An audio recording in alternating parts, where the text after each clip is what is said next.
Welcome to Minority Mavericks. This is the podcast that celebrates the resilient spirit of minority entrepreneurs, founders, and investors out there.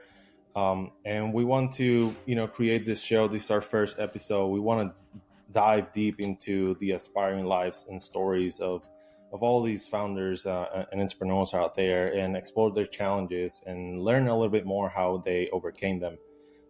And today's episode, we have Renee Rosillo, and she is the founder of Founder Familia. She's also an investor and the co-founder of Prism, which is a next-gen queer founder network. Welcome to the show, Renee. Thank you, Angel. I'm so happy to be here. Thanks for this space, and thank you for letting me share my story.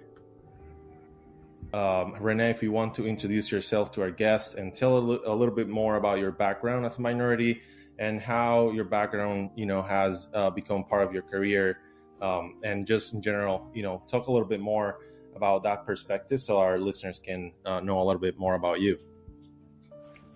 Yeah, thank you. So I'm Renee. I'm a trans woman, a community builder, and a founder. I started my career working at the UN, and then I became a global youth delegate representing Mexico in different forums across the globe. After that, I went into startups. I failed a lot, but one of those startups was a success. And I exited an open banking startup. We were helping banks connect safer with customers all across LATAM. After that, I moved from Mexico City to San Francisco. And as I was contemplating what to do next, I joined OnDeck, an early stage program for founders. They used to say that OnDeck was like a pre-Y Combinator, where you went in without ideas, but with the interest to make other folks that were having amazing careers and were, say, quote unquote, high quality people. And I say quote unquote because I think high quality people are everywhere, not just the networks in Silicon Valley. Right. And after OnDeck, and while thinking about my next step, I co-founded Founder Familia among other very brilliant individuals. And Founder Familia is a grassroots founder organization where we help Latino, Latina, Latina, LatinX, however you want to frame it, founders to expand their success, their surface area for success. And after that, I co-founded Prism, and that's where I'm currently working. And what we do at Prism is that we are a next-gen queer founder network, and we create safe spaces to help queer founders thrive. Very nice, Renee. I really appreciate your background. I really appreciate everything you've done, for Latinos and everyone, Hispanics out there. I really appreciate that. And I'm Hispanic myself, so thank you for all those efforts that you've done. They're definitely, making a change in the ecosystem. So, I really appreciate that. It's interesting that, as a minority, right, we tend to sometimes face different challenges. And it will be interesting for our listeners to understand a little bit more, if you want to share with them some of these challenges that you have faced as a minority person, not just Hispanic, right, but other type of different groups of minorities, right, that we sometimes people are part of different groups, right? So it would be interesting again to listen to your challenges and how you overcame them. And this is our next segment called Navigating Challenges and Triumphs. So yeah, Renee, if you want to talk to us a little bit more about that. Yeah, I feel like in my particular case, my challenge is something that for a lot of people is invisible. And I want to say that my challenge has been my queerness. And I'm trans, so I suffer from something called gender dysphoria. Basically, if you want to know how it feels, it's like if you were wearing the wrong pair of shoes, like in like the right feet on the left foot and vice versa. It's kind of this feeling of being uncomfortable, but you don't know what's happening. Right. So for me, it became really evident like 4 years ago. And after realizing that I was a trans woman and I needed to transition, my identity became my limit, because I couldn't continue moving forward in life with the previous identity that I had. And I was living with fear of losing my career, losing my family, losing everything that I have been working so hard to achieve. Yeah. I grew up in Mexico, and I had a lot of privilege in terms that I have access to education. I always had a roof over my head. And I say that my parents did everything they could to ensure that I could live through my potential. So in my previous life, I achieved success from starting a small business, then growing it like exponentially, then exiting. I also hit success personally, meeting an amazing wife that we're no longer married, but she's an amazing mom to my kid. And I could say that I went through checking all the marks needed to be a successful Latino person, right? This personification of success. Mm-hmm. But then when I no longer could live in that identity, I was in fear of just losing everything, because I didn't know what to expect, right? If people were going to be accepting how I was going to be a successful women founder that is actually like a trans founder and a queer founder. So I took the leap, and to my good fortune, people that I cared about professionally and personally accepted me, and that opened up a new door of possibilities of just knowing that there's something better waiting for you. And I feel like once I realized that I could overcome that, my life started to change rapidly. And now kind of my personal mission is to help everyone that is living in a similar intersection. We live in very difficult times where it's not only political, but it's also a moment of generational change where complex identities have to fight and go to a lot of struggle to just live and be themselves. So with Prism and also with Founder Familia, I am creating space for founders to thrive and for letting them be themselves.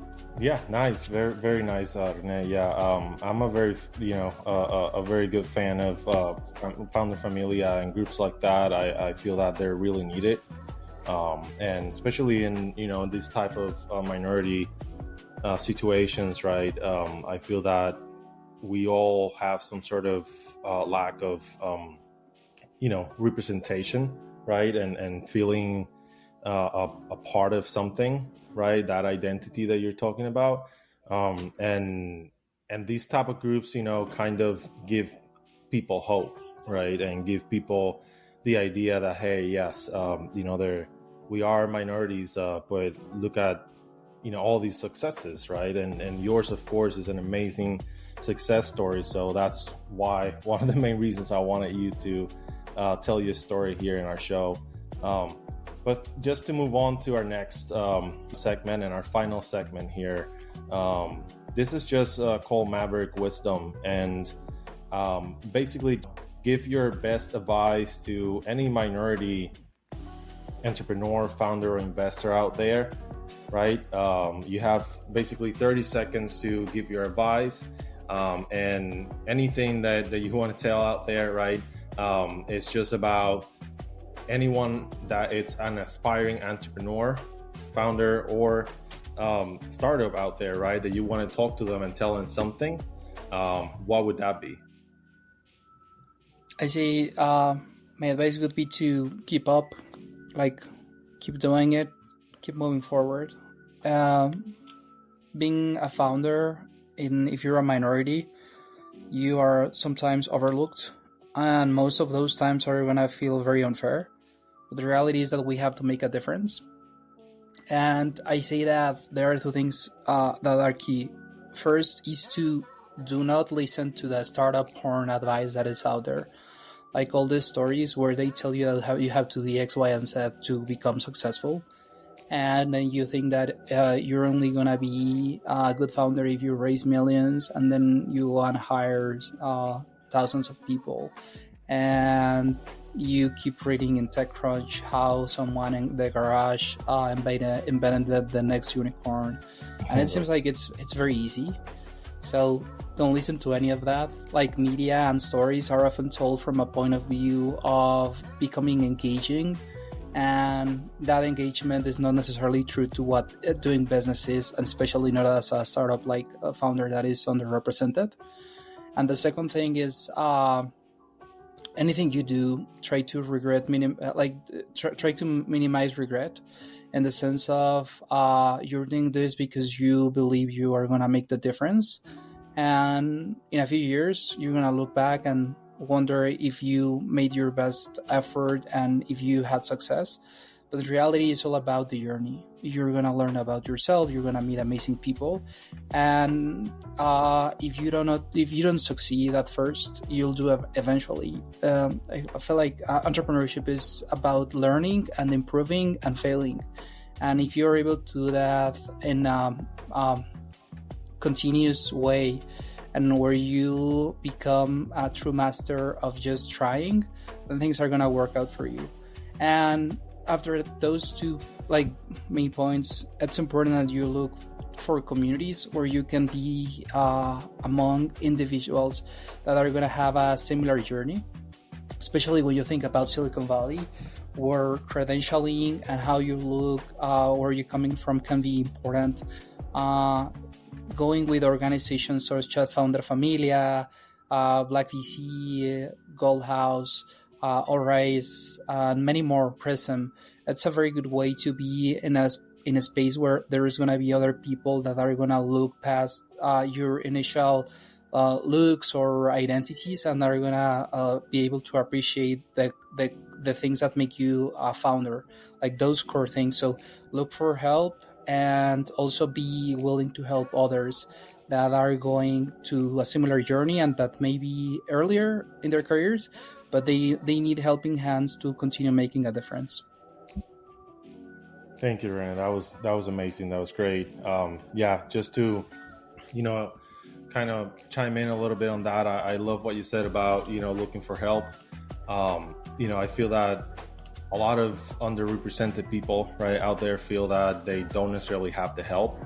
And it's only because of people like you, of course, Renee, that we feel that we actually have that help. And I want our listeners to understand that there is the help out there, and there's people just like Renee that, she's always willing to help. She's, very focused on her mission and her goal. So, look for help. Like she said, definitely it's out there. Other than that, this basically concludes our episode today. Thank you so much, Renee, for being on the show. We really appreciate your background, your story, your challenges, and more than anything else, how you overcame them all and became a successful woman. So again, Renee Rosillo, she's an investor, founder, and co-founder. She's a founder of Founder Familia and the co-founder of Prism, which is a next-gen queer founder network. And Renee, if you want to close out here, just, if you want to tell something about your projects or anything else, this will be the moment. Yeah, I'm going to do a community ask. If you are a queer founder, if you know any queer founders, please tell them to go to Joinprism.xyz.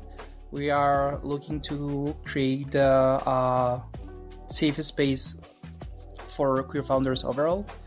And if you can help an underrepresented founder, please do it. And either go buy their product, use your platform, social media to talk about them, or invest in them. If we want to make a difference, we have to do it, and we have the tools and the possibilities to do so. So let's make a difference. Awesome. That's great, Renee. Thank you so much. All of your links are going to be in this episode as well. So check out for the episode, Founder Familia, Prism, all those things are going to be there. Like she said, if you know someone or you are yourself one of those entrepreneurs, please reach out to her. And again, thank you, Renee, for this great first episode. We really appreciate it. And this was Minority Mavericks, the show that basically tells the story of all minority entrepreneur founders and startups out there. Thank you for listening.